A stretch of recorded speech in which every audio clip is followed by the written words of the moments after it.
Whataburger has become my favorite fast food restaurant to eat at. But we didn't go all the way to Dallas just for a stinking burger.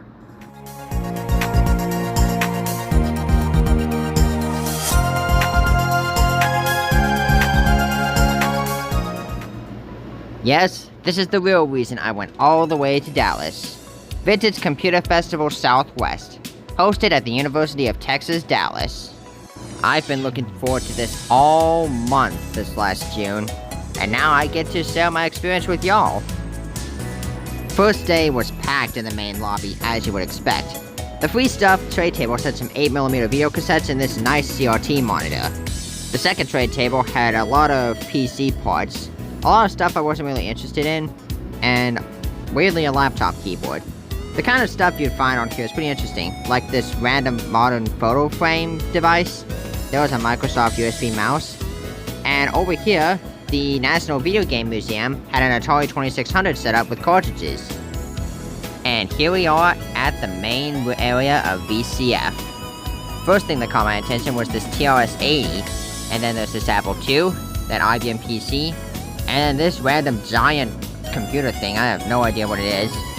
There's a couple Macs on sale, and actually, spoiler alert, a lot of the VCF was dedicated to the Macintosh. There's a terminal, a Commodore VIC-20, complete with a phone. Fun fact, someone had actually configured all these phones to basically be an intranet of phones. You could dial the 4-digit number, and the phone would ring. You could talk between each other. And there's me typing out something basic in the VIC-20. There's a bare VIC-20 board? That was a weird one to see. Old-fashioned rotary phone. Don't often see those with the Commodore logo. There's the next cube. The first internet server, mind you. A couple terminals. In fact, all these terminals, most of them anyway, I've got no idea what they're called, or where to begin calling them. Random Bumblebee Plus. Not the Transformer, the actual insect. The Miracle Keyboard. That was a clever machine. Some on a laptop hooked up to something. And, well... Afternoon, Mr. Murray. Hello. I just want to say I'm a huge fan of your channel. Looking forward to seeing the Commander X 16-inch door cells online. Keep doing what you do best. And yes, I did get a selfie with them. That's probably my favorite selfie of all time. Are these like custom cases for 8-bit machines? I wasn't too sure. There's a Soviet-era computer, likely the first one that ran Tetris. There's an Apple III monitor hooked up to some Commodore unit. Hold on. Let's rewind the footage a bit. I keep seeing those kinds of TVs everywhere in the National Video Game Museum. Moving on, it seemed like that previous computer was showing a weather forecast or something. There was a replica Apple I. It looked like the computer just jumped right out of the photo. It looked so realistic. And I'm not sure what that computer with levers was. Wait, I've been through this out before. Wasn't too interested in that microcomputer training device. I'm more interested in the iMac G4. That is such a fun design, how you can swing the display around and lift it up and down like that. Seriously enjoyable. I assume that's like a replica of one of those early toggle switch computers like the Altair. I really shouldn't be touching the switches, but what can you do? Oh! Whoa, jeez. Almost dropped it.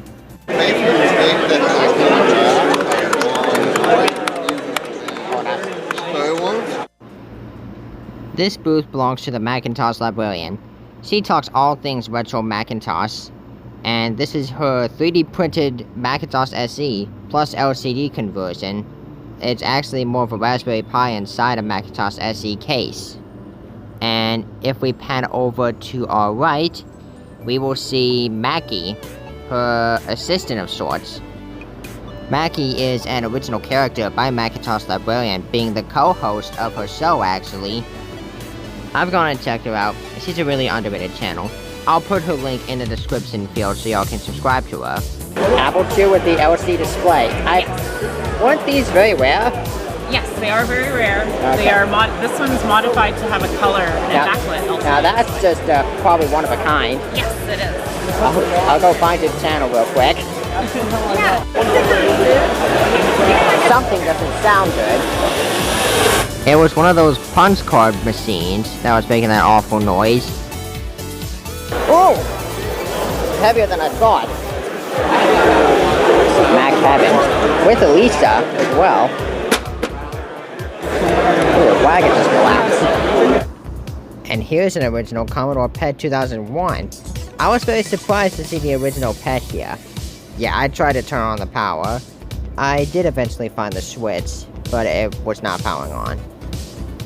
And here's a row of vintage MS-DOS machines, including the IBM 5150. Nothing really beats that classic IBM Model M buckling spring. Here's another weird PC.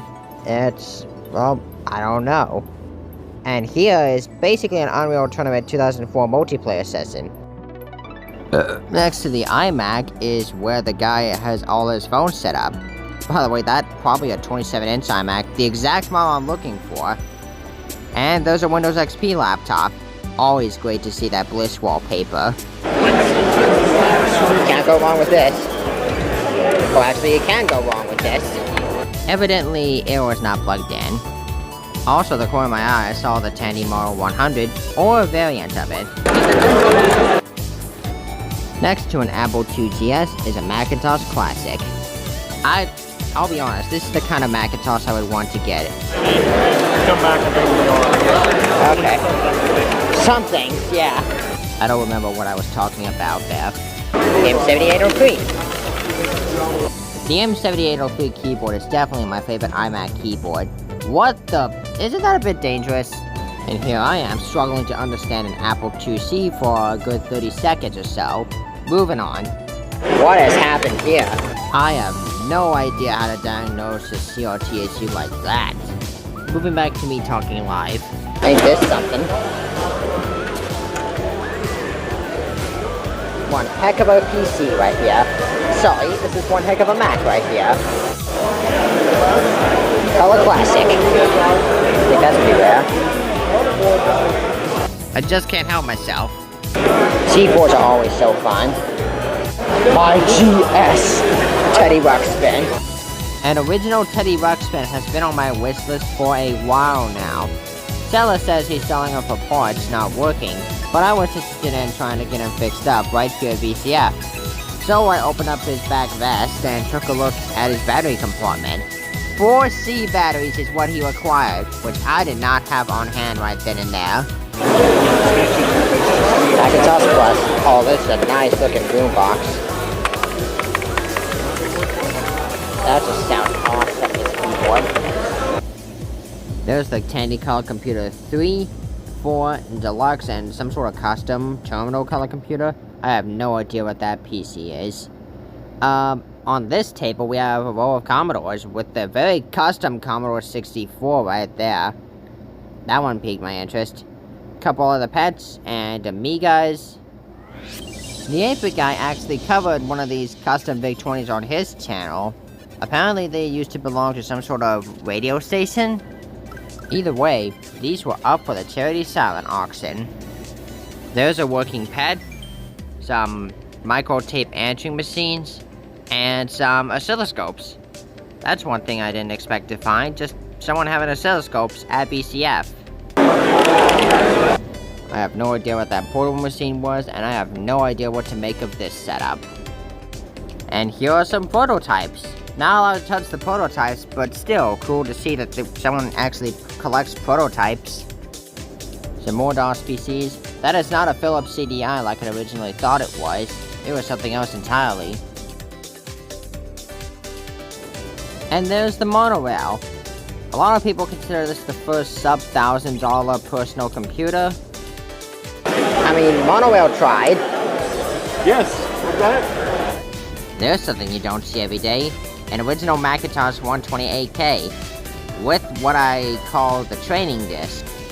The guide to a Macintosh is basically the floppy disk you would insert upon first getting your Macintosh.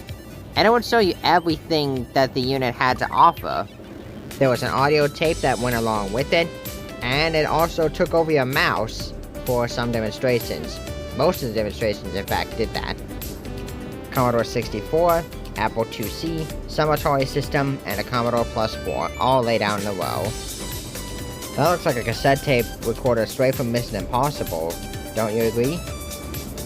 And there's the IBM Model 5100. This thing is very historically significant. Probably best that it wasn't connected to power. There's an IBM ThinkPad, I think. Yeah, that's definitely a ThinkPad with its signature trackpoint nub. Over here, we have some CPM machines, the most noticeable of which is the Capo 2. And there's that card printer again. The person that actually owns this punch card printer is actually just sent a punch card through. What does it read on the side? VCF Southwest, of course. A lot of video game CDs and DVDs just jumbled up in boxes there. And the Power Mac G3 tower.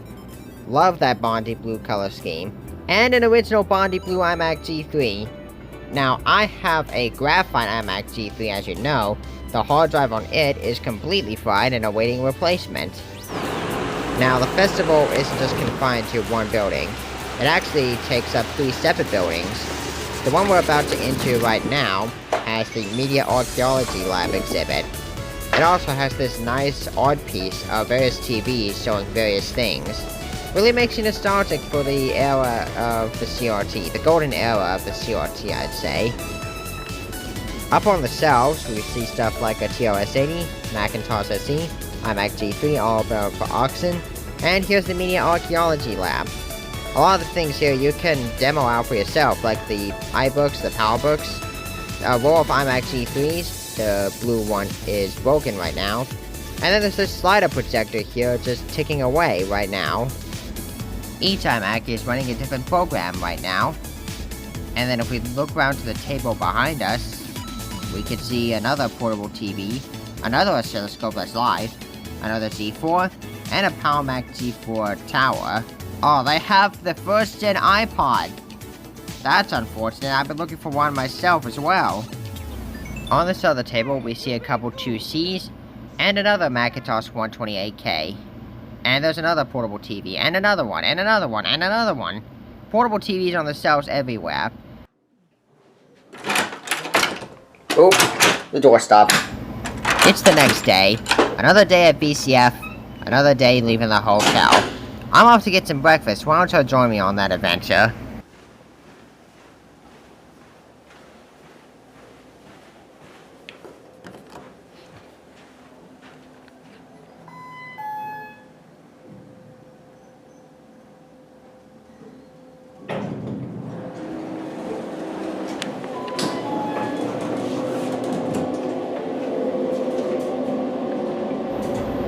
Headed down to the ground floor.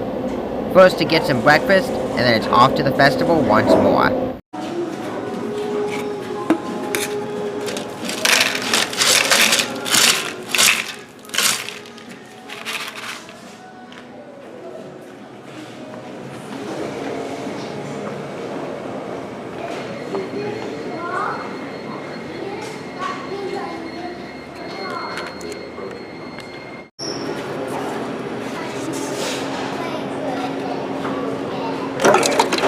Oh, am I missing out on something here?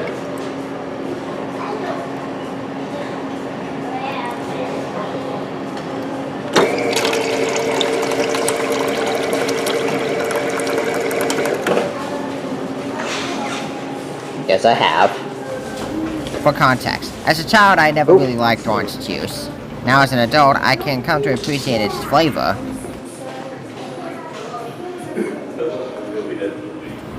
Now ain't that a good looking breakfast? Starting off with a selfie with Rob from the Obsolete Geek, who just recently confirmed that his channel is no more. I have never seen a computer that you power on.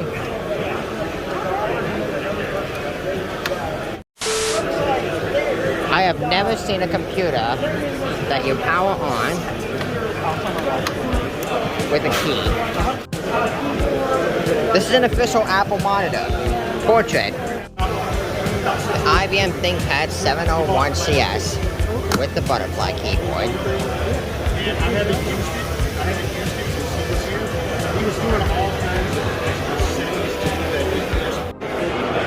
And there he is, the big guy himself, and his wife, Leslie. Now this this is where the original Macintosh 128K with the training disc too. Sorry, the guided tour disc. This is the IBM 5160. Not exactly the 5150, but it is so close. Buckling spring keyboard as well. I'll be the first to admit, the G-Force design is really fun to mess around with.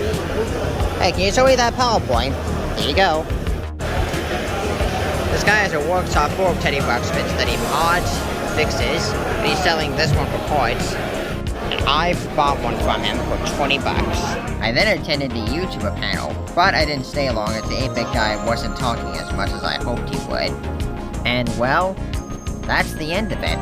That concludes my video on Vintage Computer Festival Southwest, hosted by the University of Texas at Dallas. I'll be honest, this was such a fun experience getting to meet all these cool new guys and girls, seeing all these old computers, meeting up with some of my favorite YouTubers, experiencing all these old computers in the original forms or modded forms. And now, I'm just leaving you with some of the highlights from my trip. Some of the best things I've found so far. Thanks for watching, y'all.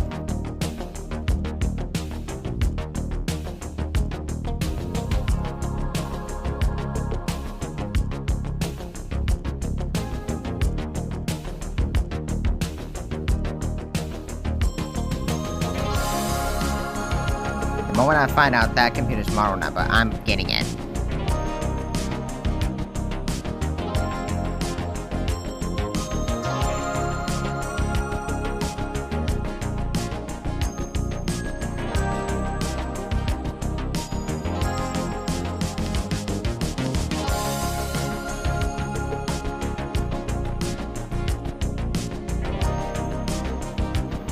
While that monitor was on the free stuff table, I didn't grab it.